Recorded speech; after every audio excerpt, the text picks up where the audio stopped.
बिस्मिल्लाहिर्रहमानिर्रहीम अस्सलाम वालेकुम डियर स्टूडेंट्स, मैं हूं हबीबुल्लाह कमर और आप देख रहे हैं theiteducation.com।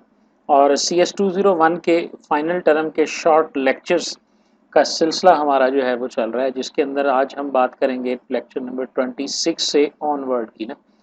26 से ऑनवर्ड जो लेक्चर है ना, ये ऑब्जेक्ट ओरिएंटेड प्रोग्रामिंग के मुतालिक हैं। तो इसलिए इनको मैं कोशिश तो करूँगा कि मैं ऑब्जेक्ट ओरिएंटेड प्रोग्रामिंग के जो लेक्चर्स हैं टेम्पलेट क्लास से पहले पहले तक है, जिसमें ऑब्जेक्ट ओरिएंटेड स्टार्ट होती है, क्लासेस एंड ऑब्जेक्ट्स हैं ठीक है, और क्लास को बनाना कैसे है, इंटरफेस क्या है, इम्प्लीमेंटेशन क्या है, कंस्ट्रक्टर और आर्ग्यूमेंट्स, ये सारी चीज़ें जो हैं 7 में देखें। फिर कंस्ट्रक्टर, टाइप्स ऑफ कंस्ट्रक्टर हैं, यूटिलिटी फंक्शंस क्या हैं, फिर मेमोरी एलोकेशन कैसे होती है, न्यू ऑपरेटर क्या करता है, डिलीट ऑपरेटर क्या करता है, फंक्शंस और क्लासेस का आपस में क्या ताल्लुक है, एब्स्ट्रैक्शन ऑफ क्लासेस से क्या मुराद है, और फ्रेंड फंक्शंस क्या हैं, किस तरह से फ्रेंड फंक्शंस जो हैं और फ्रेंड क्लासेस का कॉन्सेप्ट है, रेफरेंस डाटा टाइप क्या है, और डीलिंग रेफरेंसेस जो है वो डेंगलिंग रेफरेंसेस यानी पॉइंटर्स से क्या मुराद है, ओवरलोडिंग जो है वो क्या है, और ऑपरेटर ओवरलोडिंग या फंक्शन ओवरलोडिंग जो है वो हम कैसे करते हैं। ये सारे जो है ना वो इस तरह के टॉपिक्स हैं जो ऑब्जेक्ट ओरिएंटेड के, ठीक है, इनको ना सेपरेटली डिस्कस नहीं किया जा सकता। ठीक है, हमें बेसिकली आना चाहिए ऑब्जेक्ट ओरिएंटेड प्रोग्रामिंग है क्या, उसका डिज़ाइन क्या है, उसके प्रिंसिपल्स क्या हैं, और उन प्रिंसिपल्स की आगे हमें डिटेल जो है ना वो आनी चाहिए। तो इसलिए मैं इन लेक्चर्स को रिकॉर्ड कर रहा हूँ इस तरह से कि ऑब्जेक्ट ओरिएंटेड प्रोग्रामिंग को मैं डिस्कस करूँगा, और उनमें जो बातें मैं कर रहा हूँ वो सारी इन्हीं लेक्चर्स के में से होंगी। फिर भी अगर आप कि जी कोई टॉपिक आपका रह गया तो आप कमेंट्स के अंदर जो है ना वो मुझे बता देंगे। वैसे मेरे सामने मेरा जो सोर्स ऑफ टीचिंग है ना वो वर्चुअल यूनिवर्सिटी के हैंड आउट्स ही हैं। ठीक है, मैं वहीं से ही इनको स्टार्ट करूँगा, ये बात आपने ज़हन में रखनी है। थोड़ा सा मैं हो सकता है लेक्चर वाइज ना चलूँ, कॉन्सेप्ट वाइज चलूँगा। आपने ज़रूर इन 3-4 लेक्चर्स को सुन लेना है, और 3 लेक्चर में आपको और रेफ़र करूँगा जिसमें मैं ऑब्जेक्ट ओरिएंटेड की कोडिंग के बारे में आपको बताऊँगा। तो आपने ऑब्जेक्ट ओरिएंटेड, ये बड़ा मेजर पोर्शन है। एक बात मैं आपको बता दूँ, आज अगर आप इसको प्रॉपरली सीख लेंगे, कॉन्सेप्ट ज़हन में बिठा लेंगे, तो आने वाले सेमेस्टर में 304 का जो सब्जेक्ट है वो भी आपके लिए आसान हो जाएगा। ठीक है, थैंक यू वेरी मच जी। तो स्टार्ट करते हैं जी। Evolution of object oriented programming basically है क्या। ऑब्जेक्ट ओरिएंटेड प्रोग्रामिंग इवॉल्व हुई है जी 1960s और 70s के अंदर। कॉन्सेप्ट बेसिकली ये था कि इससे पहले जो प्रोग्रामिंग थी वो फंक्शन ओरिएंटेड प्रोग्रामिंग या स्ट्रक्चरल प्रोग्रामिंग कहलाती थी। उसके अंदर हमारा जो प्रोग्राम होता था वो फंक्शंस मेथड्स के ऊपर जो है ना वो बेस करता था। फंक्शन और मेथड्स का जो नुकसान था वो ये था कि उसके अंदर डाटा और डाटा मेंबर्स जो है ना वो डिफरेंट हुआ करते थे। यानी आप लिखते क्या थे, आप कुछ फंक्शंस लिखते थे और वो फंक्शंस जो हैं वो कुछ डाटा के ऊपर काम करते थे। ठीक है, डाटा अलहदा होता था, फंक्शन यानी प्रोसेसिंग यूनिट आपका अलहदा है, डाटा आपका अलहदा है। तो उसके बाद फिर इसको फर्स्ट टाइम जो है वो सी वालों ने जो है ना वो इसको ख़त्म किया था। मैं कल ही इसकी हिस्ट्री पढ़ रहा था, मुझे याद है, ये मेरा ख्याल है इसी की हिस्ट्री के अंदर मौजूद है। यही वो लेक्चर नंबर 25 के अंदर ही मैं पढ़ रहा था मुझे याद आ गया। लेक्चर नंबर 25 के अंदर कल का जो मेरा लेक्चर था ना इसका, उसके अंदर ये मैं पढ़ रहा था। ये देखें, हिस्ट्री थी 1970 के अंदर, बेल लैब्स के अंदर जो है ना सी जो है वो इन्वेंट हुई है। असेंबली लैंग्वेज के बाद ये पहली जो है वो हाई लेवल लैंग्वेज थी। और उसके बाद हमने इसको देखा कि स्ट्रक्चर्ड प्रोग्रामिंग में टॉप डाउन स्ट्रक्चर प्रोग्रामिंग थी, जिसके अंदर प्रोग्राम को छोटे छोटे यूनिट्स में डिवाइड करके उनको फंक्शंस की सूरत में बना लिया जाता था। हर फंक्शन जो है उसका सिंगल एंट्री सिंगल एग्जिट होता था और आप कमेंट्स करते थे अपने कोड को। लेकिन इसके साथ कुछ प्रॉब्लम्स भी थी हमारे पास। क्या प्रॉब्लम थी कि data it required to process, एक फंक्शन के पास जो डाटा होता था वो आउटसाइड पड़ा होता था, हम उसे आर्गूमेंट या पैरामीटर के तौर पे उसे देते थे। जिस एरे को फंक्शन प्रोसेस करता है वो एरे उस फंक्शन का हिस्सा नहीं होती थी, बल्कि आउटसाइड दैट फंक्शन होती थी। ठीक है, तो इसको फिर रिजॉल्व करने के लिए बेल लैब्स के अंदर जो स्ट्रास्ट्रप बिजार ने, स्ट्रास्ट्रप ने 1980 के अंदर सी का नया वर्जन जारी किया, जिसे सी विद क्लास। याद रखिएगा, दुनिया में सबसे पहले ऑब्जेक्ट ओरिएंटेड प्रोग्रामिंग की जो इम्प्लीमेंटेशन हुई है वो ये थी, सी विद क्लासेस, जिसे बाद में सी प्लस प्लस कहा गया। और दुनिया की सबसे पहली ऑब्जेक्ट ओरिएंटेड प्रोग्रामिंग लैंग्वेज जो है वो जावा लैंग्वेज है। ये बनी ही ऑब्जेक्ट ओरिएंटेड। सी प्रोसीजरल और स्ट्रक्चर थी, बाद में इसने अडॉप्ट किया ऑब्जेक्ट ओरिएंटेड प्रोग्रामिंग को। इसी तरह जो है बाकी जितनी भी लैंग्वेजेस थी, लेकिन जावा सबसे पहली pure object oriented programming language थी जिसके अंदर आप एक सिंपल प्रोग्राम भी बगैर क्लास के नहीं लिख सकते। सी के अंदर तो आज भी आप बगैर क्लास के मेन प्रोग्राम लिख सकते हैं, तो इसने सिर्फ अडॉप्ट किया था। C does not contain the concept of classes only but some of features were introduced, ठीक है ना। बाद में इसमें जो है ना इसको इस काबिल बनाया गया, तो ये इसकी एवोल्यूशन थी।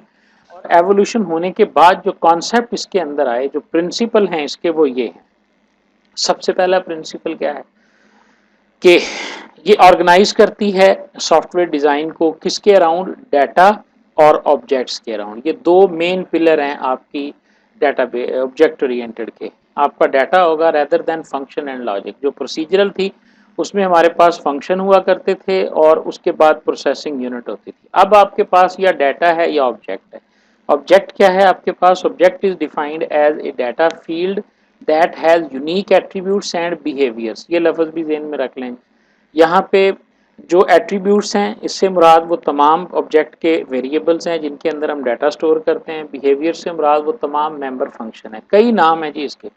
ऑब्जेक्ट जो है वो डाटा मेंबर और मेंबर फंक्शंस के ऊपर बेस करता है। डाटा मेंबर वेरिएबल हैं, बिहेवियर जो है वो उसके तमाम के तमाम मैसेजेस हैं। यानी मैं इसकी अगर आपको एग्जांपल दिखाऊं ना, तो यहाँ पे मैं आपको एक एग्जांपल दिखाता हूँ कि एक ऑब्जेक्ट जो है ये हमारे पास क्या होता है।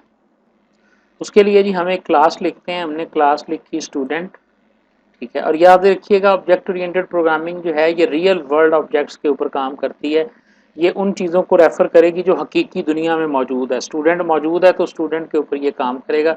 यहाँ इसके सारे जो कुछ भी आप स्टूडेंट के बारे में सेव करना चाहते हैं उसको आप डिफाइन कर लेंगे यहाँ पे, ठीक है। ये आपने डिफाइन करते चले जा रहे हैं।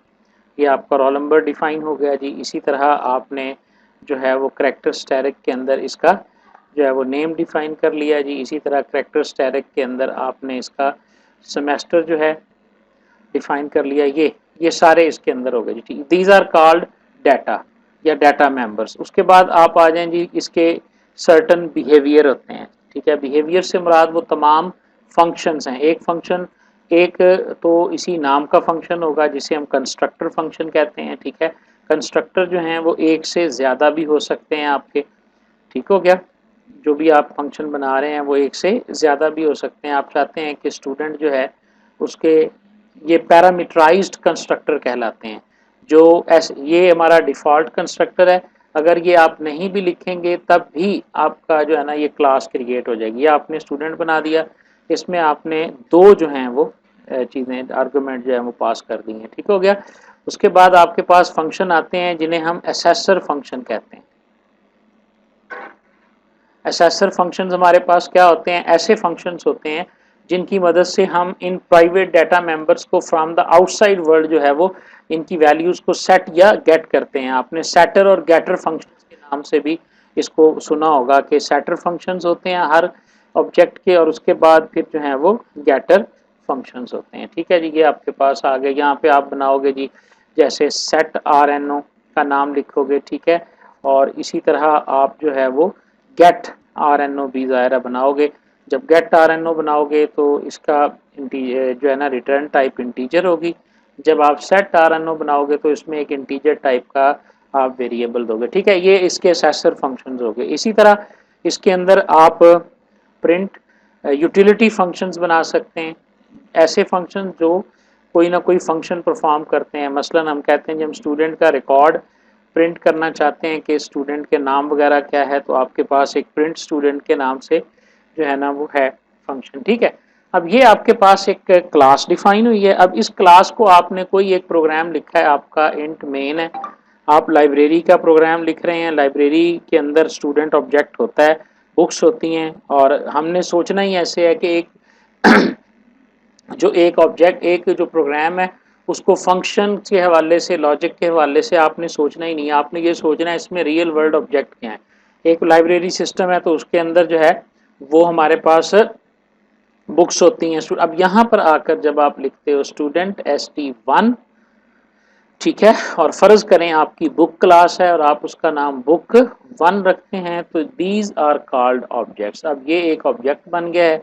इस ऑब्जेक्ट के जरिए जब आप डॉट का ऑपरेटर लगाएंगे तो गौर से देख लें जो भी इसके फंक्शन हैं, इसके कंस्ट्रक्टर्स हैं, वो सारी चीज़ें आपके सामने अवेलेबल हैं।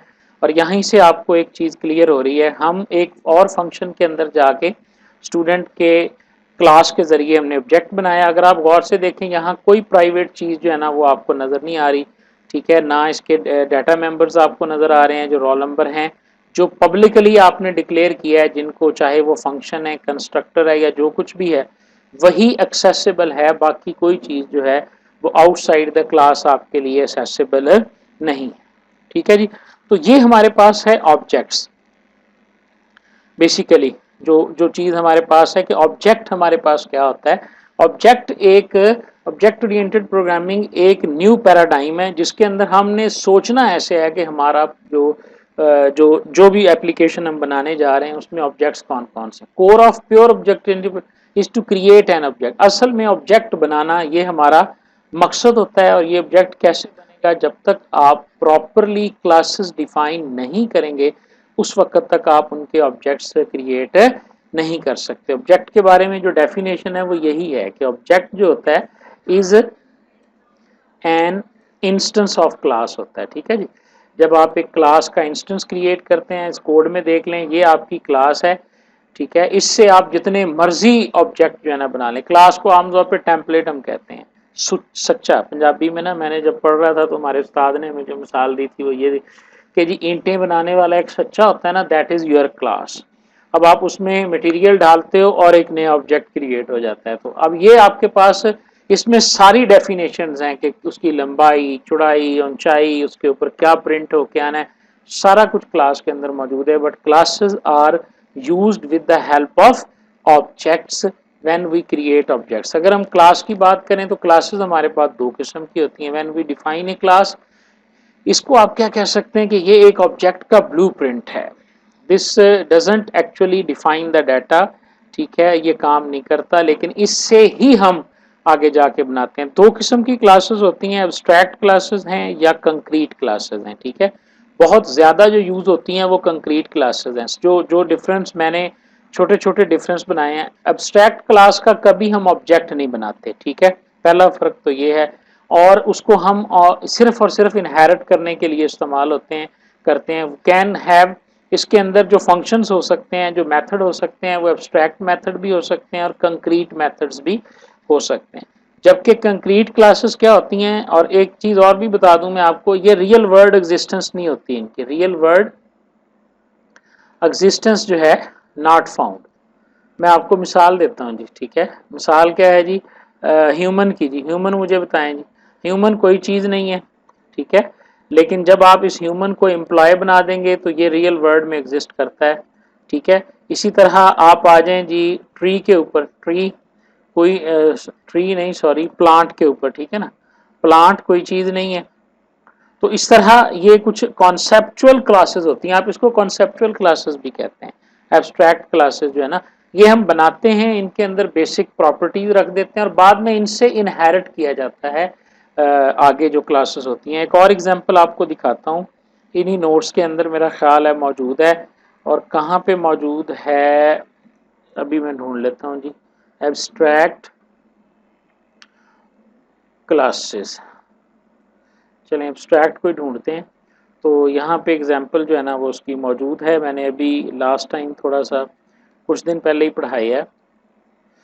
एब्स्ट्रैक्ट क्लासेस का जो कॉन्सेप्ट है मेरा ख्याल है कि यही है जी, बिल्कुल सही है जी, यही है जी एब्स्ट्रैक्ट क्लासेस का कॉन्सेप्ट। इसमें अगर हम देखें तो ये डायग्राम हमारे पास इनहेरिटेंस को शो करती है। ये शो करती है कि शेप एक क्लास है। मुझे बताएं, शेप, दुनिया की हर चीज़ शेप होती है। लाइन भी शेप है, सर्कल भी शेप है, और इसी तरह हमारे पास ये जो क्वाड्रिलेटरल है ये भी शेप है। तो ये एग्जिस्ट करती हैं।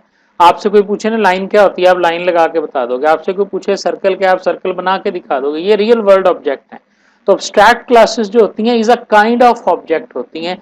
ये in fact, in reality, in real world ये एग्जिस्ट नहीं करती। एक तो एब्स्ट्रैक्ट क्लासेस का ये सिर्फ इनहेरिटेंस के लिए। आपने लाइन, आपको पता है कि एक एब्स्ट्रैक्ट क्लास शेप की मौजूद है, तो आप लाइन को इनहेरिट कर लें शेप में से, क्योंकि बहुत सारी प्रॉपर्टीज आपको शेप वाली जो हैं वो मिल जाएंगी, क्योंकि ऑलरेडी एक क्लास बनी हुई है और उसको आप जो है ना वो डिफाइन कर सकते हैं। तो इसको हम इनहेरिटेंस में ही ज़्यादा यूज़ करते हैं, ठीक है जी। जबकि अगर हम बात करें कंक्रीट क्लासेस की तो इससे हम ऑब्जेक्ट बनाते हैं। जब ऑब्जेक्ट बनाते हैं तो क्या मतलब है, अभी हम डिफाइन करके हैं कि ऑब्जेक्ट क्या है, रियल वर्ड जो है ना वो थिंग है। स्टूडेंट रियल वर्ड थिंग है तो इसका मतलब है जो स्टूडेंट की क्लास है ये कंक्रीट क्लास है। एम्प्लॉय रियल वर्ड थिंग है तो इसका मतलब है एम्प्लॉय जो है वो कंक्रीट क्लास है। बुक एक रियल वर्ड एंटिटी है और अगर हम बुक का ऑब्जेक्ट बनाते हैं तो इसका मतलब है कि जो बुक की क्लास होगी वो कंक्रीट। तो ये बेसिकली कॉन्सेप्ट है कंक्रीट में। आमतौर पे ये ड्राइव्ड क्लासेस होती हैं, जाहिर है स्टूडेंट जो है ये ह्यूमन से ड्राइव किया जा सकता है। ह्यूमन जो है ये एक एब्स्ट्रैक्ट क्लासेस है, तो ये ड्राइव्ड होती हैं, चाइल्ड क्लासेस होती हैं, इसके अंदर एब्स्ट्रैक्ट फंक्शंस मौजूद होते हैं और हम इनको इस्तेमाल करते हैं। जो असल में जो क्लासेस हैं हमारी, ये जितने भी नाम आपको इस हैंडआउट्स में नज़र आ रहे हैं या जितनी भी एग्जाम्पल आपको नज़र आएंगी इसके अंदर, ये सारी हमारे पास जितनी भी आप पढ़ते हैं ना ये सारी हमारे पास जो हैं ये कंक्रीट क्लासेस ही होती हैं। एब्स्ट्रैक्ट क्लासेस तो जो है ना वो सिर्फ हम इस्तेमाल करते हैं जी। तो कंक्रीट क्लासेस के बाद हमारे पास जो कॉन्सेप्ट आता है, क्लासेस के बाद जाहिर है ऑब्जेक्ट का कॉन्सेप्ट आएगा। ये एक चार्ट है जो मैंने, मेरा ख्याल है कि डिफरेंस देखा था, हाँ जी इधर ही देखा था ये मैंने ना, इनके दरमियान ऑनलाइन ही मैंने कहीं से ये टेबल देखा था तो मैंने यहाँ पे पब्लिश कर दिया है ये। देखें एब्स्ट्रैक्ट क्लास और कंक्रीट क्लास में डिफरेंसेस जो हैं, सपोर्टेड मेथड कौन से होते हैं, एब्स्ट्रैक्ट और कंक्रीट हैं, इसके अंदर सिर्फ कंक्रीट हैं।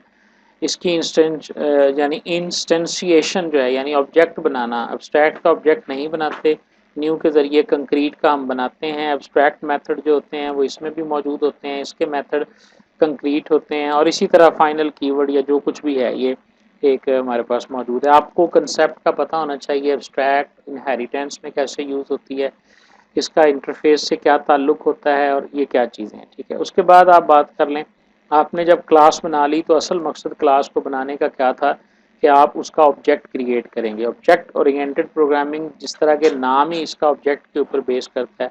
फंक्शन इसका क्या है कि इसमें डाटा मेंबर और मेंबर फंक्शन इकट्ठे होते हैं, जैसे हमने ये बता दिया दीज आर मेंबर फंक्शंस हैं और ये जो हमने लिखे ये हमारे डाटा मेंबर्स का मजमुआ होता है ऑब्जेक्ट, और ये एक इंस्टेंस होता है किसी भी क्लास का। और किस क्लास का, कंक्रीट क्लास का जो है ये इंस्टेंस होता है। डाटा मेंबर्स को प्रॉपर्टीज़ का लफ्ज़ भी यूज़ किया जाता है, फंक्शंस के लिए मेथड का लफ्ज़ भी यूज़ किया जाता है, बिहेवियर्स का लफ्ज़ भी यूज़ किया जाता है। मुख्तलिफ टर्म्स हैं जो इसके लिए इस्तेमाल की जाती हैं। कंक्रीट क्लास से बनाया जाता है। फंक्शंस को हम जब कॉल करते हैं तो इनको मैसेजेस भी कहा जाता है। यानी ये जो बिहेवियर्स होते हैं ना, जब आप किसी भी ऑब्जेक्ट के फंक्शन को कॉल करते हैं तो हम इसे कहते हैं कि जी हमने एक मैसेज पास किया। मिसाल के तौर पे हम यहाँ कहते हैं स्टूडेंट डॉट प्रिंट, ठीक है। तो इसी तरह आप इसके अगर किसी भी फंक्शन को कॉल करते हैं, ये गेट एनो को आपने कॉल किया तो इसके लिए ये भी टर्म यूज़ होती है कि आप मैसेज पास किया अपने ऑब्जेक्ट को और वो ऑब्जेक्ट उसके अगेंस्ट जो है ना वो कुछ करेगा जी, ठीक है। ऑब्जेक्ट को क्रिएट करने के जो तरीके हैं वो कौन कौन से हैं जी। इसको क्रिएट करने के दो तरीके हैं, एक न्यू ऑपरेटर के साथ ये क्रिएट होता है और एक इसको जिस तरह हम डिक्लेयर करते हैं, जैसे ये मैंने कहा ऑब्जेक्ट क्रिएट हो गया, मेमोरी एलोकेट हो गई। और एक तरीका हमारे पास ये भी होता है, जब आप इस तरह से करते हो तो डिफ़ॉल्ट कंस्ट्रक्टर जो है ना वो कॉल होता है जी। कंस्ट्रक्टर क्या है, किसी भी क्लास का वो फंक्शन होता है जो उसके नाम के साथ तरह का ही होता है। यानी जैसे स्टूडेंट क्लास है तो इसका नाम भी स्टूडेंट ही होगा। डिफ़ॉल्ट कंस्ट्रक्टर अगर आप ये ना भी लिखें, अगर आप ये ना भी लिखें तो कंपाइलर की ड्यूटी होती है कि वो डिफ़ॉल्ट कंस्ट्रक्टर को जनरेट करता है। इस तरह से जिस तरह हम वेरिएबल को डिक्लेयर करते हैं ना कि ये इंट हो गया, और यहाँ अगर आपने एक वेरिएबल डिक्लेयर करना हो तो क्या करते हैं, ऐसे ही लिखते हैं ना, बिल्कुल इसी तरह डिक्लेयर हुआ हुआ है ये। यहाँ पे डाटा टाइप जो है वो यूज़र है, यहाँ पे डाटा टाइप बुक है। और क्लासेस को हम एक लिटरेचर में ये भी कहते हैं, जो क्लासेस होती हैं, क्लासेस आर आल्सो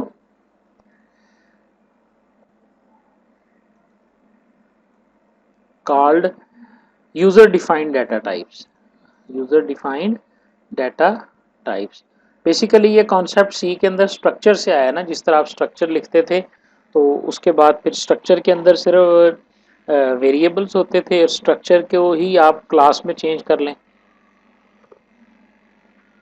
तो इसमें वेरिएबल्स भी हैं और फंक्शंस भी हैं, ठीक है जी।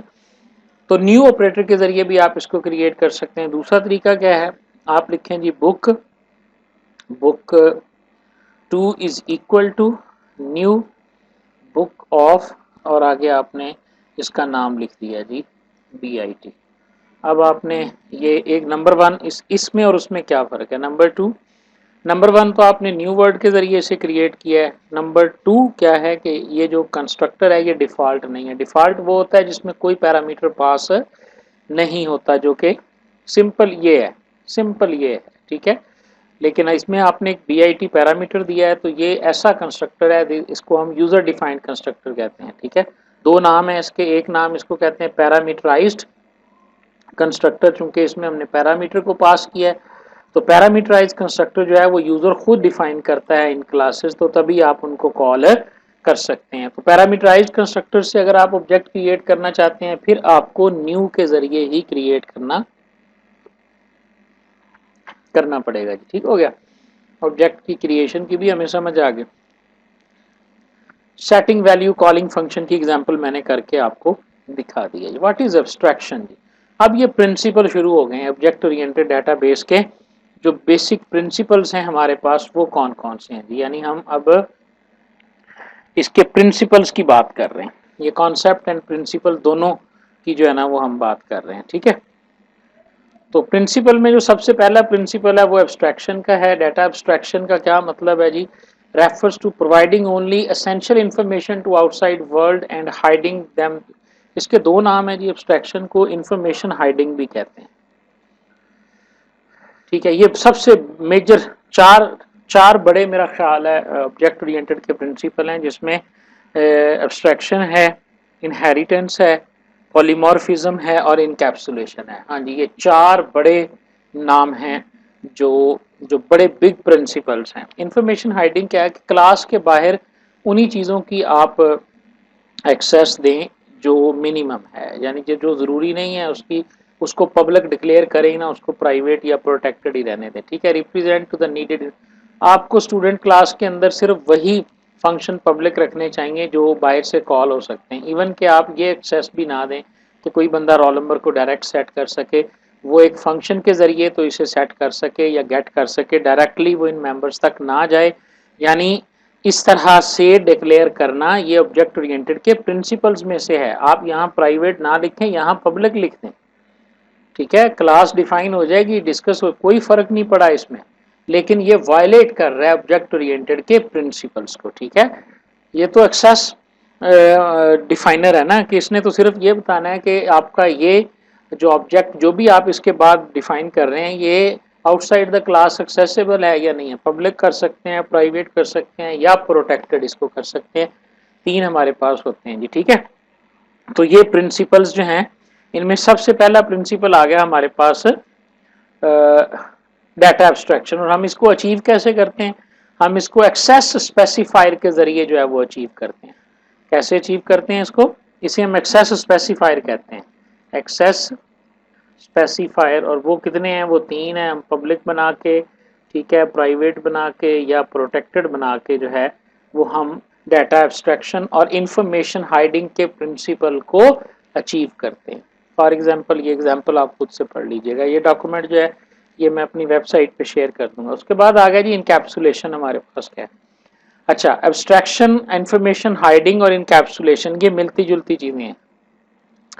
देखें, is placing the data and the function that work on that data in the same place, ठीक है। ऑब्जेक्ट की बुनियादी डेफिनेशन ही ये है, डाटा और उसके ऊपर जिस जिस फंक्शन ने काम करना है कहता है उसको एक जगह पे रख दो, इस प्रॉपर्टी को इनकैप्सुलेशन कहते हैं। तो क्लास बेसिकली कर क्या रही है, क्लास ये रख रही है कि स्टूडेंट के बारे में जितना डाटा होगा वो आपको यहाँ पे मिलेगा, और स्टूडेंट के बारे में जितने फंक्शंस होंगे वो आपको यहाँ पे मिलेंगे। ये फंक्शन किस डाटा पे काम करेंगे, सिर्फ इन्हीं डाटा के ऊपर काम करेंगे, इसके अलावा ये किसी और पे काम नहीं करेंगे।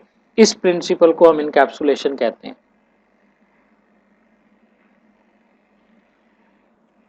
ओके जी, आगे देखें जी। यानी ये मिलते जुलते हैं, एब्स्ट्रैक्शन, इंफॉर्मेशन हाइडिंग। इसमें हम क्या कह रहे हैं, जिस चीज को आपने कुछ को पब्लिक कर दें, कुछ को प्राइवेट कर दें, कुछ को प्रोटेक्टेड कर दें, और जो नेसेसरी इंफॉर्मेशन है सिर्फ जो नीडेड है उसको आउटसाइड वर्ल्ड में लेके जाएं।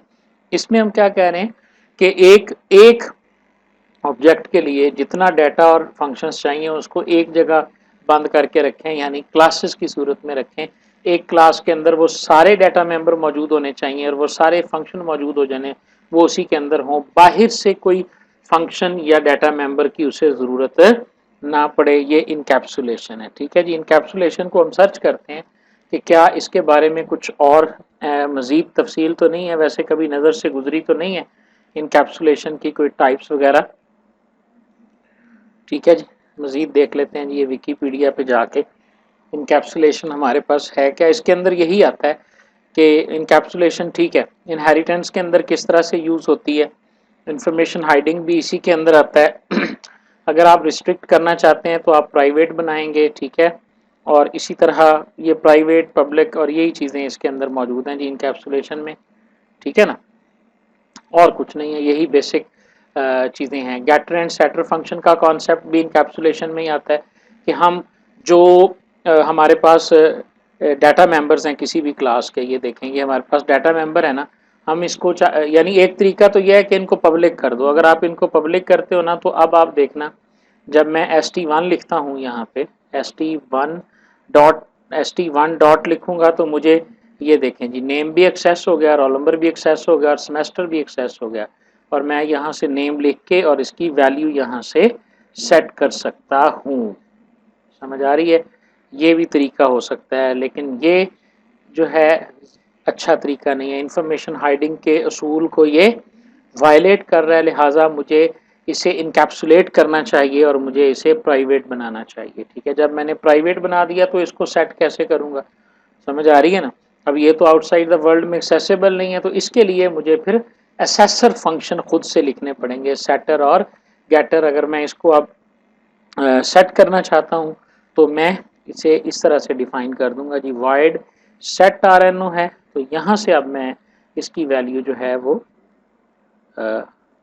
सेट आर एन ओ और 15, अब ये रोल नंबर की वैल्यू जाके इस ऑब्जेक्ट में सेट हो जाएगी। ठीक है जी, ये हमारे पास आ गए बेसिक कॉन्सेप्ट जी इनकैप्सुलेशन का जी। ठीक हो गया जी, इनकैप्सुलेशन के बाद आ गया जी इनहेरिटेंस। ऑब्जेक्ट ओरिएंटेड प्रोग्रामिंग का एक बड़ा फ़ायदा जो था ना जी, वो था रीयूजेबिलिटी, कि इसके अंदर जो क्लास आपने एक दफ़ा बना ली, उस क्लास से आप जितने चाहें ऑब्जेक्ट बना लें और जितनी दफ़ा चाहें उसको आगे से आगे यूज़ करते चले जाएं। तो उसमें सबसे बेसिक चीज़ है इनहेरिटेंस। इनहेरिटेंस का मतलब क्या है, the process of forming a new class from an existing class. एक पहले क्लास मौजूद है, उसकी मदद से आपने एक नई क्लास जो है वो बना ली है। जैसे एक पर्सन की क्लास अगर मौजूद हो, देखिएगा ज़रा, एक पर्सन की क्लास अगर आपके पास मौजूद हो, ठीक है, तो आप एम्प्लॉय की बनाना चाहते हैं, तो हमें पता है कि हर एम्प्लॉय जो होता है वो इज ए पर्सन होता है। ये आम जिंदगी में क्या है, एम्प्लॉय इज अ पर्सन। जब एम्प्लॉय इज अ पर्सन है तो इसका मतलब है कि you must inherit employee class. आपको एम्प्लॉय इस तरह से डिफाइन करनी चाहिए कि आप एम्प्लॉय को ये तरीकाकार होगा एम्प्लॉय क्लास को डिफाइन करने का आपके पास, कि आप लिखोगे एम्प्लॉय, ठीक है, sorry sorry sorry sorry, class पहले लिखोगे लफज क्लास एम्प्लॉय, ठीक है, कॉलन और उसके बाद पब्लिक पर्सन। लो जी, इतना कुछ लिखने से पर्सन के जितने डाटा मेंबर और मेंबर फंक्शन है वो एम्प्लॉय को मिल गए। नाम इसमें मौजूद था, CNIC इसमें मौजूद था, प्रिंट पर्सन इसमें मौजूद था, गेटर सेटर, सारे की सारी क्लास की सारी खूबियाँ जो प्राइवेट मेंबर्स थे, जो जो पब्लिक मेंबर थे, वो सारे के सारे as per rules employ object को। अब आपने यहाँ पे कुछ भी, और इसके अलावा आप इसमें जितने मर्जी ऐड कर दें, ठीक है, बाकी आपको वो मिल गए जो एक्स्ट्रा हैं आपके। यानी एम्प्लॉय के अंदर एक पर्सन के अंदर एम्प नंबर नहीं होता, ठीक है, एक पर्सन जो होता है उसकी सैलरी नहीं होती, ठीक है, तो आप उसकी सैलरी का वेरिएबल यहाँ पे बना लें। फायदा क्या हुआ, फायदा ये हुआ कि नाम, शनाख्ती कार्ड नंबर, एड्रेस, ये तो पर्सन में भी मौजूद था। आपको यहाँ पे ना दोबारा वो डिफाइन करना पड़ा, ना उनके फंक्शन लिखने पड़े, वो सारे रीयूज हो गए। कहाँ से, पर्सन क्लास में से। This is called inheritance. Reusability जो फायदा है उसको इनहेरिटेंस के जरिए ही हम कर सकते हैं। इनहेरिटेंस जो है ये एक तो होती है सिंगल इनहेरिटेंस और मल्टीपल इनहेरिटेंस, ठीक है। इसका कॉन्सेप्ट तो है सिंपल। सिंगल इनहेरिटेंस से मुराद ये है अगर एक क्लास से ही इनहेरिट होती है और उसके बाद बेस क्लास कौन सी होती है जिससे हम इनहेरिट करते हैं, इसका पता होना चाहिए। और डिराइव्ड क्लास होती है जिसे हम इनहेरिट करते हैं। इसके अंदर जो हमारे पास जो एम्प्लॉय है ये हमारी बेस क्लास है, ठीक है। और हम इससे सॉरी ये ड्राइव्ड क्लास है और ये जो हमारी है ये हमारी बेस क्लास है, ठीक है। तो बेस क्लास से ही हम इज आर रिलेशनशिप के अंदर भी देने एम्प्लॉय इज अ पर्सन मतलब क्या है, जो पर्सन है ये आपकी बेस क्लास होगी, एम्प्लॉय आपकी जो है वो ये वाली ड्राइव्ड क्लास होगी, चाइल्ड क्लास होगी, स्लेव क्लास होगी। बाकायदा एक यूएमएल नोटेशन है जी इनहेरिटेंस को शो करने के लिए, उसका भी आपको थोड़ा सा अंदाजा होना चाहिए कि उसकी इनहेरिटेंस जो है ये यूएमएल नोटेशन है जी इसकी। ये देखें क्लास बी क्लास ए ये सिंगल इनहेरिटेंस आ गई हमारे पास, बी ये ड्राइव्ड है ये पेरेंट है ये। अच्छा मल्टी लेवल ये होती है। क्लास सी जो है इसका पेरेंट क्लास बी है, क्लास बी का पेरेंट जो है वो क्लास ए है। क्लास सी के पास बी की भी सारी पब्लिक जो कुछ इसके अंदर पब्लिक था वो इसे मिल जाएगा, जो इसके अंदर पब्लिक था वो भी इसे मिल जाएगा। प्राइवेट डाटा मेंबर्स जो इसके थे वो इसके लिए एक्सेसिबल नहीं है और इसके प्राइवेट इसके लिए भी एक्सेसिबल नहीं है, ठीक हो गया जी। ये क्या है, ये दो क्लासेस हैं, इनका पेरेंट जो है वो एक है, यानी क्लास बी भी इनहेरिट हो रही है क्लास ए से और क्लास सी भी इनहेरिट हो रही है। तो ये बाकायदा सिंबल है इसका, याद रखिएगा। ये जो एरो होता है ना ये जिस तरफ को होता है वो उसकी पेरेंट होती है और ये इसकी बेस क्लास होती है, ठीक है जी। इस तरह ये यूएमएल नोटेशन है, यूनिफाइड मॉडलिंग लैंग्वेज की एक सर्टन नोटेशन है। ये देखें इसको करके देख लें जी आप। ये आपके पास क्या है जी, टी कप है और ये कॉफी कप है। ये देखें जी ये दोनों इनहेरिट कर रही हैं कप को और इनमें इज ए रिलेशनशिप है। क्लासेस का आपस में रिलेशनशिप भी होता है, ये सॉफ्टवेयर इंजीनियरिंग में आप पढ़ेंगे जी। और ये क्या है, this is called multiple inheritance है जी। ये हमारे पास जब एक क्लास जो है वो दो पेरेंट्स से होगी तो उसे हम मल्टीपल इनहेरिटेंस कहेंगे। कभी कभी ऐसा भी हो जाता है, अगर आप यहाँ पर देखें यहाँ की डायग्राम में तो मुझे कोई एग्जाम्पल नजर नहीं आ रही, ये एग्जाम्पल नजर आ रही है जी। ये देख लें जी, एक सब क्लास है, अगर ये दो क्लासों से इनहेरिट हो रही है तो this would be known as multiple inheritance.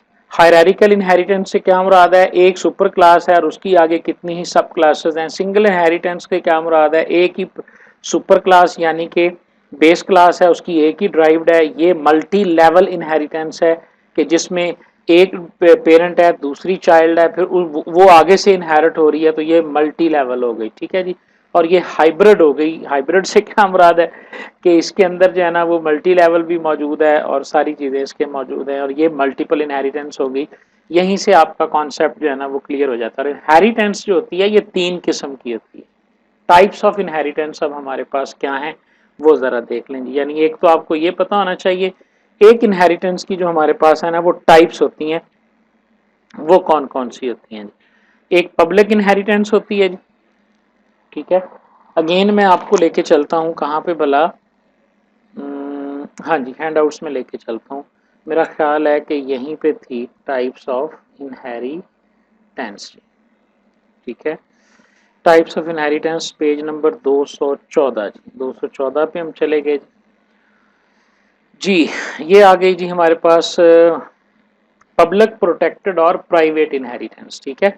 Syntax इसका क्या है, सिंटैक्स इसका यही है जी, आप क्लास लिखेंगे नाम लिखेंगे कॉलन डाल के पब्लिक और आगे पेरेंट क्लास का नाम लिख देंगे। ये इसको इनहेरिट करने का तरीकेकार है। अगर आप प्राइवेटली करना चाहते हैं तो आप यहाँ प्राइवेट लिख दें, this is called private inheritance. अगर आप प्रोटेक्टेड करना चाहते हैं तो फिर आप यहाँ पे प्रोटेक्टेड लिख दें, तो अब ये प्रोटेक्टेड जो है वो कहलाती है। यानी पब्लिक इनहेरिटेंस करने के लिए आप पब्लिक का एक्सेस मॉडिफायर यूज करेंगे और प्राइवेट, ये तीन ही किस्म की इनहेरिटेंस होती है। फर्क इनमें क्या है, फर्क इसमें ये, अगर पब्लिक है तो बेस क्लास के तमाम पब्लिक ड्राइव को मिल जाएंगे, प्रोटेक्टेड की सूरत में मिलेंगे, जो प्राइवेट है वो मिलने ही कोई नहीं है, ठीक है।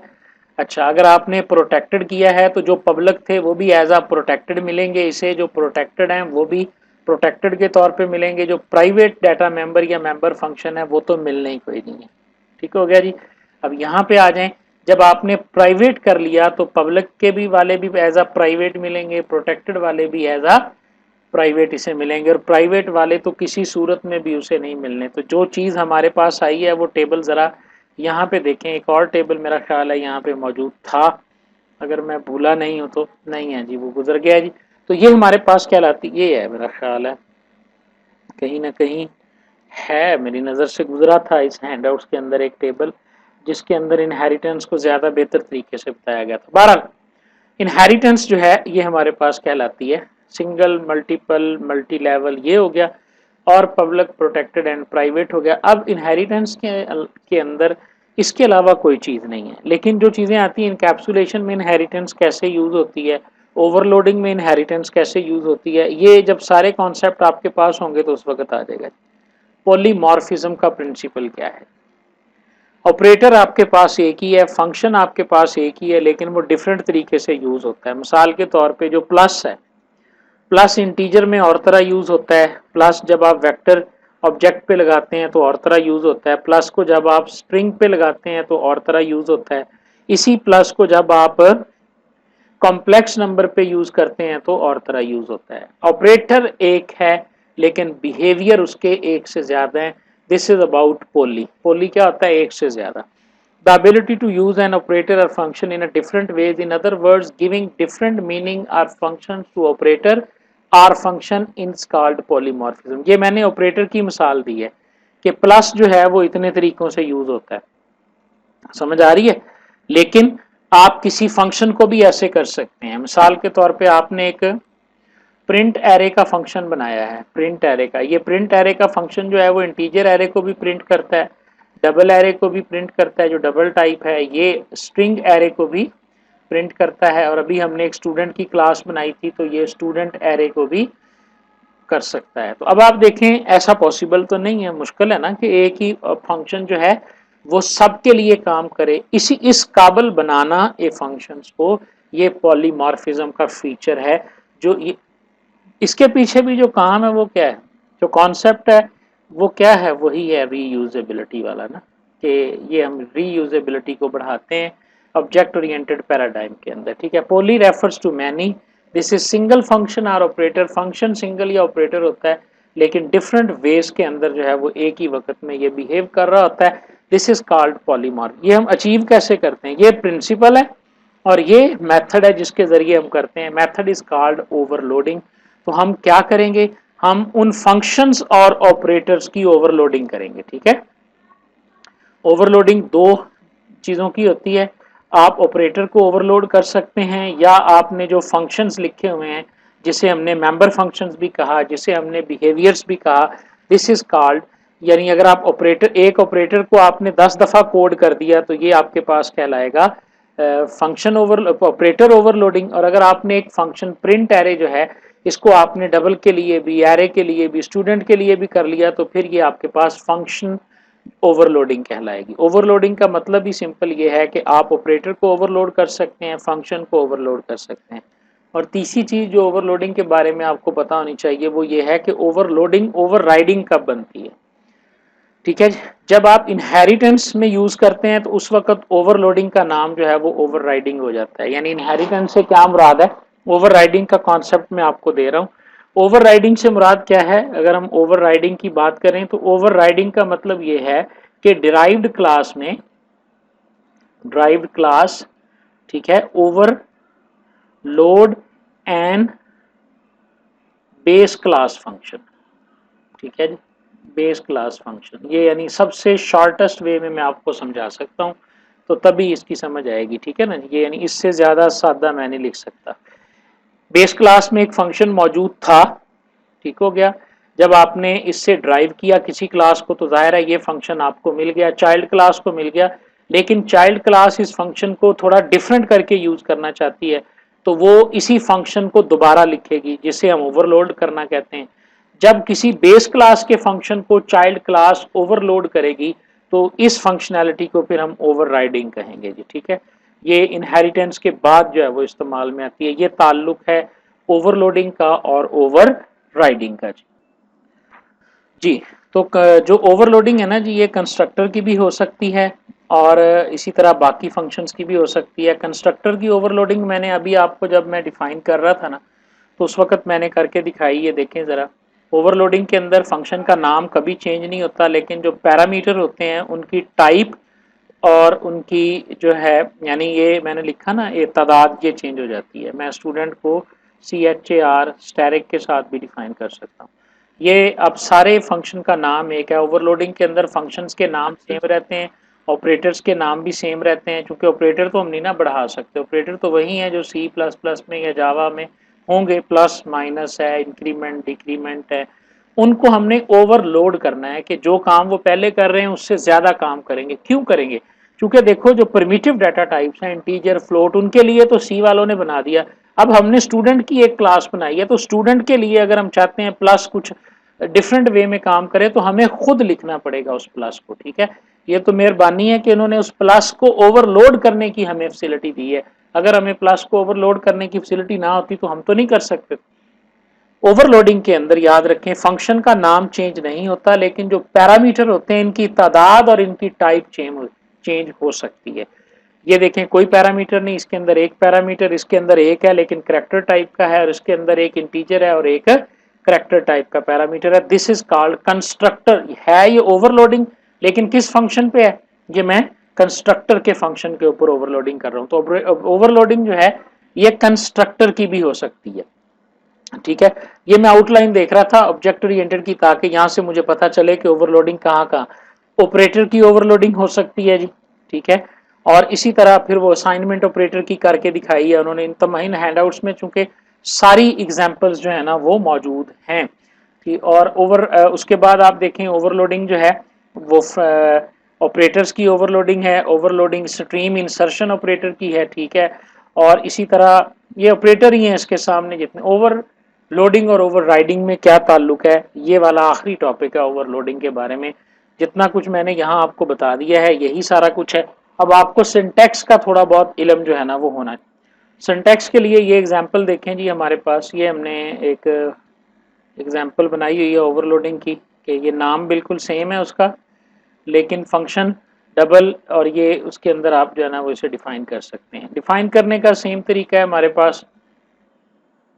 ये एक एग्जांपल कोड है जी, जो CS201 यानी वर्चुअल यूनिवर्सिटी के हैंडआउट्स में स्ट्रिंग कॉपी है जी।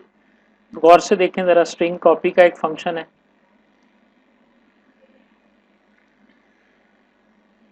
इसमें ये देखें, करेक्टर है और कांस्टेंट, दो पैरामीटर हैं। फिर स्ट्रिंग कॉपी है, इसके अंदर तीन पैरामीटर हैं, और ये दो मुख्तलिफ फंक्शन बन गए एक ही नाम के। सी, ये ऑब्जेक्ट ओरिएंटेड के अलावा सी के अंदर ये अलाउ नहीं है। अगर सी के अंदर आप प्रोग्रामिंग जो है वो अब क्लासेस की सूरत में नहीं करते तो फिर ये ओवरलोडिंग भी इसके अंदर अवेलेबल नहीं है। जब आप ऑब्जेक्ट ओरिएंटेड पैराडाइम में करेंगे तभी ये स्ट्रिंग कॉपी आ गया, ये स्ट्रिंग कॉपी आ गया। यहाँ आपने कॉल किया मेन फंक्शन में स्ट्रिंग कॉपी, और आगे आपने ये दिया। अब यहाँ से जब आप कॉल करते हैं उस वक्त कौन सा फंक्शन ये लेकर आए, क्योंकि यहाँ पर तो दो फंक्शन है, तो ये डिसीजन जो होता है ये पैरामीटर ये होता है, ये जिम्मेदारी कंपाइलर की होती है। कंपाइलर नाम चूंकि सेम होता है तो कंपाइलर देखता है जी इसमें कितने पैरामीटर हैं, उनकी नेचर क्या है, और वहां से उसे पता चल जाता है कि मैंने किस फंक्शन को कॉल करना है, इवन दो कि उनके नाम जो हैं वो सेम होते हैं जी। ठीक है, तो ये इसका सिंटैक्स हो गया, इसको डिफाइन करना आना चाहिए आपको। ये देखें जी, ऑपरेटर ओवरलोडिंग की मिसाल आ गई कि हमारे पास ये ऑपरेटर्स हैं प्लस का, माइनस, स्टैरिक। ये इंटीजर वगैरह के लिए तो सारे जो हैं, लेकिन अगर आप इसको किसी और क्लास के लिए बनाना चाहते हैं तो फिर इसका तरीका क्या होगा। कितने ऑपरेटर हैं? ऑपरेटर यूनरी होता है, बाइनरी होता है, ये वो सारे ऑपरेटर जो हैं C++ में मौजूद हैं। आप इनको ओवरलोड कर सकते हैं, अपना खुद का कोड जो है वो इनके लिए लिख सकते हैं। ये कुछ रिस्ट्रिक्शंस हैं इसके हवाले से कि ऑपरेटर फंक्शंस जो हैं फॉर ओवरलोडिंग, ये वाले ऑपरेटर आप जो है ना वो यूज़ कर सकते हैं। Must be declare as class member. ठीक हो गया ये, यानी सर्टेन रूल्स हैं इसके। एग्जाम्पल्स में आ जाएं जी, हम इसमें कोई कोड देखते हैं जो किया हुआ हो। नाम ये देखें, ये तरीक़ेकार है जी, इसको लिखने का क्लास का नाम लिखेंगे, पैरामीटर लगाएंगे जी, और उसके बाद ऑपरेटर लिख के स्पेस दे के ऑपरेटर का नाम लिख के आगे उस फंक्शन को यूज़ करेंगे। जिस तरह हम किसी फंक्शन को डिफाइन करते हैं, अगर मैं यहाँ पे इस फंक्शन का कोड लिखना चाहता हूँ तो मैं यहाँ पे लिखूँगा स्टूडेंट, और उसके बाद कॉलन डालूंगा, और उसके बाद वाइड लिखूँगा, कॉलन के बाद मैं प्रिंट वाला जो बनाया था ना यहाँ पे, इसको मैं अब डिफाइन करने लगा हूँ। स्टूडेंट है और इसी तरह हमारे पास ये प्रिंट का जो है ना ये वाला फंक्शन है, ठीक है। और उसके बाद ये मैं इसको डिफाइन कर रहा हूँ। ये एक फंक्शन की डेफिनेशन है। जब आपने किसी फंक्शन इसको ओवरलोड करना है तो फिर आप क्या करेंगे, यहाँ लफ्ज लिखेंगे ऑपरेटर, और उसके बाद जिस ऑपरेटर को आपने करना है, फॉर एग्जांपल आप प्लस को करना चाहते हैं, और उसके बाद जो है वो आप ब्रैकेट्स के अंदर अगर कोई आर्गुमेंट्स हैं तो वो लिखेंगे और इस तरह उसकी बॉडी लिख देंगे। यहाँ जो कोड लिखेंगे ये ऑपरेटर ओवरलोडिंग का सिंटैक्स है। स्टूडेंट की क्लास के अंदर प्लस के ऑपरेटर को हम ओवरलोड कर रहे हैं। इसी तरह जिस ऑपरेटर को जिस क्लास के लिए आपने ओवरलोड करना है उसका फंक्शन और उसका कोड जो है वो आपको यहाँ पर लिखना पड़ेगा। मेरा ख्याल है जी कि अब मैंने जितना कह बता दिया है आपको। ओवरलोडिंग, फंक्शंस और कंस्ट्रक्टर 3-4 जगह पे हम इसको यूज़ करते हैं जी। ये भी जेहन में रख लें जी। कंस्ट्रक्टर, अगर हम यूज़र को एक से ज़्यादा वे में ऑब्जेक्ट क्रिएट करने की फैसिलिटी देना चाहते हैं तो फिर हम कंस्ट्रक्टर्स को भी ओवरलोड करेंगे। अदरवाइज तो डिफ़ॉल्ट कंस्ट्रक्टर यूज़ हो जाता है। तो अदरवाइज अगर आप चाहते हैं कि नहीं यूज़र जो है वो एक से ज़्यादा तरीके से ऑब्जेक्ट क्रिएट कर सके तो हम ये भी इसके अंदर कर सकते हैं, ठीक है जी। तो ये कुछ कॉन्सेप्ट्स थे जी इसके प्रिंसिपल्स के हवाले से जो हमारे पास थे। बाकी ऑब्जेक्ट्स है, इनकैप्सुलेशन है, कंस्ट्रक्टर और डिस्ट्रक्टर फंक्शंस में, क्लास के बारे में मैंने बता दिया। यूज़र डिफाइंड डाटा टाइप्स होती हैं। रियल वर्ल्ड में जो हमारे पास ऑब्जेक्ट्स होते हैं 2 किस्म की होती हैं। इसके अंदर जो मेथड होते हैं वो इसके मेंबर फंक्शंस कहलाते हैं, जो हम 3 तरह से डिफाइन कर सकते हैं। पब्लिक, प्राइवेट और प्रोटेक्टेड हो सकते हैं। प्राइवेट वो होते हैं जिनको हम चाहते हैं कि आउटसाइड द क्लास एक्सेस ना हो। प्रोटेक्टेड वो होते हैं जो हम चाहते हैं कि वो, चूंकि प्राइवेट मेंबर जो होते हैं ना वो इनहेरिटेंस में ड्राइव्ड क्लास के पास नहीं जाते, लेकिन हम ये चाहते हैं कि ये 4-5 फंक्शन जो है ना वो एज अ प्राइवेट जो है ना वो इनहेरिटेंस में अगले के पास चले जाएं। क्योंकि अगर आपने प्राइवेट कर दिया फिर तो जाने ही नहीं है। तो अगर हम उनको प्रोटेक्टेड कर देंगे तो प्रोटेक्टेड से ये होगा कि वो आउटसाइड द मेन में वो फिर भी एक्सेस नहीं होंगे।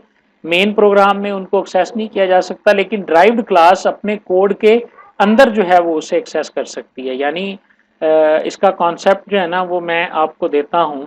शायद मैंने यहाँ एक कोड लिखा था, अगर मेरे पास पड़ा हुआ तो देख लेता हूँ मैं। ये स्टूडेंट है, ये नंबर ऑफ स्टूडेंट हैं, ये मेन, ये मेरा मेन फंक्शन है ना, और उसके बाद ये मेरी स्टूडेंट की क्लास है, ठीक है। तो अब ज़रा ध्यान से देखिएगा इसमें क्या, एक ये है कि इस क्लास के अंदर एक्सेस होना, एक होता है आउटसाइड वर्ल्ड, ये आउटसाइड वर्ल्ड है। लेकिन अगर आपने यहाँ पर किसी और क्लास से इनहेरिट कर लिया, मिसाल के तौर पे कि आपने क्लास जो है वो आपने यहाँ से,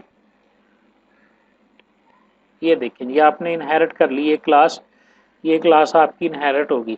अब ये क्लास है, ये इसने स्टूडेंट को इनहेरिट कर लिया ना, तो इसके अंदर प्राइवेट जो प्रोटेक्टेड होते हैं ना वो असेसेबल हैं। Protected are accessible from base class.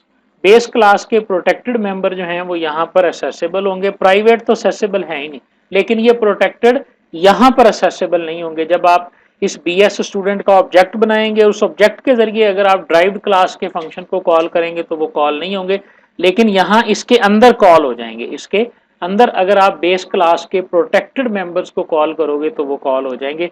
यानी आपको कुछ अंदाजा हो गया जी। मेथड जो है मेंबर फंक्शन है, इनकी इकसाम हमने पढ़ी। असेसर मेथड्स होते हैं जो सेटर और गेटर के तौर पे यूज होते हैं। हेल्पर या यूटिलिटी फंक्शंस होते हैं ऐसे फंक्शंस, ऐसे मेथड जो क्लास के अंदर ही इस्तेमाल होते हैं, बाहर नहीं ज्यादा इस्तेमाल होते। यानी विद इन क्लास उनका यूज हो रहा होता है, एक फंक्शन दूसरे फंक्शन को सपोर्ट करने के लिए बनाया जाता है। इन्हें हम यूटिलिटी मेथड, यानी इसकी जो इकसाम है हमारे पास, ये पब्लिक हो सकते हैं, नंबर 1 प्राइवेट हो सकते हैं, नंबर 3 प्रोटेक्टेड हो सकते हैं, और उसके अलावा यूटिलिटी वाले मेथड कौन से होते हैं, ठीक है। और इसी तरह असेसर्स जो हैं वो कौन से हैं, असेसर्स, ठीक है, वो जो गेटर एंड सेटर होते हैं, ठीक है। और यूटिलिटी को बाज़ औक़ात हम हेल्पर भी कहते हैं, हेल्पर मेथड जो है ना ये भी कहलाते हैं, ठीक है जी। ये हो गया जी। ऑब्जेक्ट्स कैसे बनता है, इनकैप्सुलेशन क्या है, कंस्ट्रक्टर की टाइप्स होती हैं जी, पैरामीटराइज्ड कंस्ट्रक्टर होते हैं और इसी तरह कॉपी कंस्ट्रक्टर भी एक टाइप है इसकी। जब आप एक ऑब्जेक्ट को कॉपी करके दूसरे ऑब्जेक्ट पे लागू करना चाहते हैं तो उसके लिए कॉपी कंस्ट्रक्टर इस्तेमाल होता है। जो न्यू ऑब्जेक्ट के कॉपी कंस्ट्रक्टर और डिफॉल्ट कंस्ट्रक्टर ये सारे के सारे जो है ना वो सेम यूज होते हैं। मेरे पास एक यहाँ पे टॉपिक पड़ा हुआ है, मैं देखता हूँ अगर वो मुझे मिल गया। कंस्ट्रक्टर ठीक है जी, एक डिफॉल्ट कंस्ट्रक्टर है, एक पैरामीटराइज्ड है और एक कॉपी है। बिल्कुल सही हो गया जी। डिफॉल्ट कंस्ट्रक्टर अगर आप लिखेंगे तब भी ठीक है, नहीं लिखेंगे तो कंपाइलर खुद ब खुद जनरेट कर देगा। पैरामीटराइज्ड कंस्ट्रक्टर होता है जिसमें हम आर्गूमेंट पास करते हैं, ये यूजर डिफाइंड होता है। अगर आप खुद से करेंगे तो ये होगा वरना नहीं होगा। कॉपी कंस्ट्रक्टर भी यूजर डिफाइंड भी हो सकता है, डिफॉल्ट भी हो सकता है। अगर आपने कॉपी कंस्ट्रक्टर इस्तेमाल नहीं किया तो जब ऑब्जेक्ट को आप कॉपी करेंगे तो कंपाइलर जो है वो डिफॉल्ट कॉपी कंस्ट्रक्टर के जरिए जो है ना वो कॉपी को पूरा कर देगा। लेकिन अगर आपने खुद का लिखा हुआ है तो फिर आप खुद भी कॉपी कंस्ट्रक्टर जो है वो लिख सकते हैं जी। ठीक है, तो ये आपके पास कंस्ट्रक्टर हो गए। डिस्ट्रक्टर इसके उल्ट होते हैं, ऐसे फंक्शन जब ऑब्जेक्ट जो है वो मेमोरी में से खत्म होता है, जब वो खत्म हो रहा होता है तो उस वक्त जो फंक्शन कॉल होता है वो डिस्ट्रक्टर फंक्शन होता है। जब ऑब्जेक्ट क्रिएट होता है तो उस वक्त कॉल होने वाले फंक्शन को हम कंस्ट्रक्टर कहते हैं।